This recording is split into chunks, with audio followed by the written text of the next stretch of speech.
Assalamualaikum warahmatullahi wabarakatuh.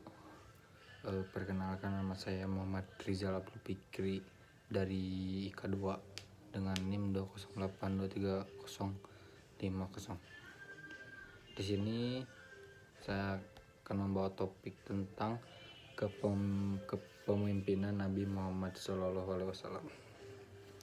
Bismillahirrahmanirrahim.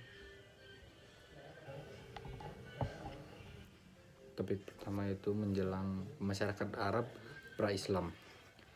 Menjelang era Islam, Jazirah Arab merupakan wilayah pinggiran terpencil bagi masyarakat Imperial Timur dalam posisinya sebagai negara yang perkembangannya sebanding dengan perkembangan negara-negara zaman kuno. Jikalau dunia imperial pada umumnya merupakan masyarakat agrikultural, Arabia bertahan sebagai masyarakat pengembala. Kehidupannya berlangsung secara nomadik mengikuti tumbuhnya setapak yang tumbuh di sekitar oasis dengan pola kesukuan yang kuat, sehingga peperangan antar suku menjadi fenomenal yang tidak dapat dipisahkan dari tradisi masyarakat Arab, terutama suku Baduy. Agama tersebut diwarisi secara turun-temurun dari Nabi Ibrahim dan anaknya, Nabi Ismail, dalam Al-Quran. Ajaran tersebut disebut Hanif dan Muslim. Dalam perkembangan berikutnya, kepercayaan tersebut kemudian diselewengkan dan dicampur baurkan dengan takhayul dan kemusyrikan menjadi agama Nawatsaniyah. Itu agama yang menyekutukan Allah dengan melakukan penyembahan terhadap berhala-berhala. Dilihat dari aspek sosial budaya, menjelang kelahiran Nabi Muhammad SAW, bangsa Arab benar-benar sedang berada dalam kegelapan dan kesesatan, sehingga mereka disebut sebagai Arab Jahiliyah, yaitu atau disebut dengan zaman kebodohan, yang selalu diterjemahkan dengan zaman kepicikan atau kebiadaban.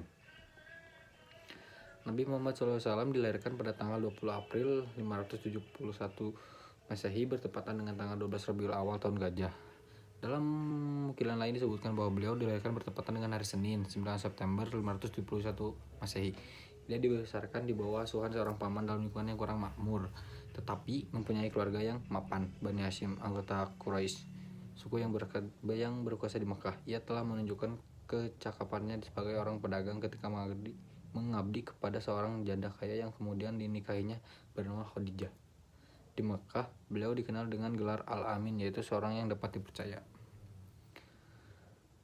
Kehidupan Nabi Muhammad SAW sebelum kerasulannya telah menampakkan diri sebagai orang yang berbudi pekerti luhur dengan sensitivitas moral yang luar biasa.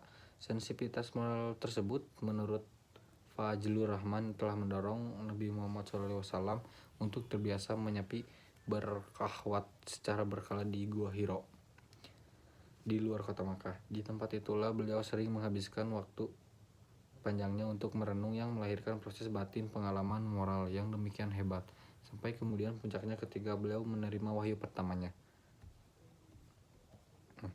Sejak terjadi peristiwa tersebut, Nabi Muhammad telah resmi menjadi Nabi dan Rasul Allah yang terakhir.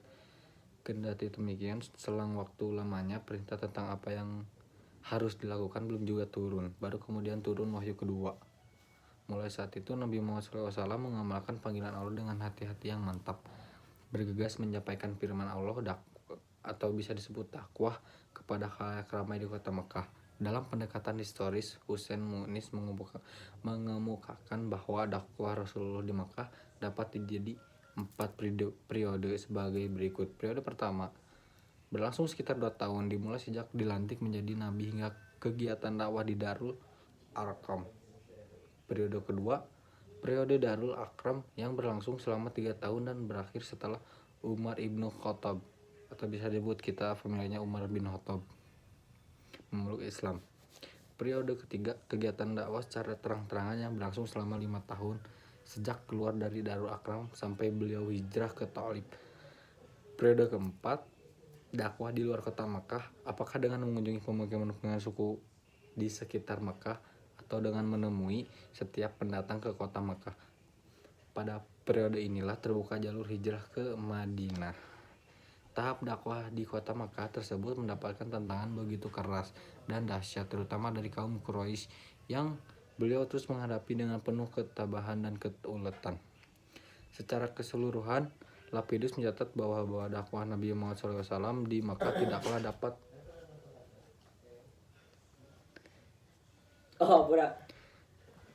dapat dikatakan berhasil kecuali sekadar memberikan dasar pijakan perjuangan penyebaran Islam.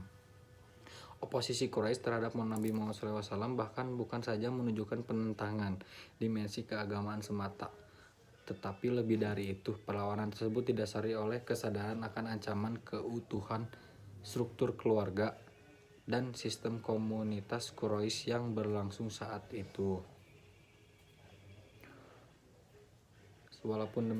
Ini kita lanjut bab selanjutnya. Nabi Muhammad sebagai pemimpin negara. Setelah 13 tahun lamanya, Nabi Muhammad SAW melakukan dakwah di Makkah dengan tanpa lelah. Nabi memerintahkan kaum muslimin Makkah agar hijrah ke Yasrib, kemudian disusul oleh beliau bersama Abu Bakar. Keduanya tiba di kota tersebut tanggal 16 Rabiul Awal atau 20 September 622 Masehi. Peristiwa hijrah tersebut bukanlah semata-mata sebagai pelarian atas kegagalan dakwah Nabi di Makkah, tetapi merupakan suatu perpindahan yang selama 2 tahun terlebih dahulu telah dipertimbangkan secara matang-matang. Hal ini nampak dengan adanya perjanjian Ikrar Akabat pertama dan kedua. Pelaksanaan hijrah itu sendiri didorong oleh beberapa faktor. Di antaranya adalah: pertama, atas perintah wahyu. Yang kedua, Nabi ingin